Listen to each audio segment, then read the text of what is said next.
দেখো এই অঙ্কটা তোমাদেরকে 6 লাইনের অঙ্ক 6 সেকেন্ডে বোঝাবো, ঠিক আছে। দেখো দেখতে পাচ্ছ এখানে কী বলেছে, আমার 25% বৃদ্ধি, তাহলে 25% বৃদ্ধি যেটা আগে বলবে লেখা দেবে সেটা লিখবে, তাহলে 25 লেখা আছে 25 লিখবে। এবার 25% বৃদ্ধি ওপরে যেটা বলবে সেটা 100 থেকে যোগ করে দেবে, যদি বৃদ্ধি বলে তাহলে যোগ, আর যদি হ্রাস বলে তাহলে বিয়োগ করে দেবে। তাহলে এখানে বৃদ্ধি বলেছে তাহলে 100 থেকে যোগ করে দাও, তাহলে 100 থেকে 25 যোগ করলে 125, তাহলে নিচে লিখে দাও 125। শতকরা বলেছে ওই জন্য উপরে 100 গুণ করে দেবে, এবার কাটাকুটি করো, 5 25 125, 5 20 100, তাহলে শতকরা কত পার্সেন্ট কমাতে হবে? অপশান সি হচ্ছে আমার সঠিক অ্যান্সার, 20% কমাতে হবে। যদি ভালো লাগে তাহলে লাইক অ্যান্ড সাবস্ক্রাইব করে দিও। আচ্ছা এখানে যদি বলতো আমার 40% কমাতে হবে, 40% কমাতে হবে মানে কি 40 আর নিচে হচ্ছে আমার 80 ইন্টু ওপরে 100, ঠিক আছে।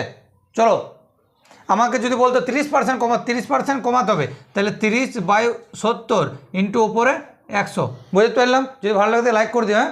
আবার যদি বলতো আমার 20% কম, তাহলে 20/80 ইন্টু ওপরে 100।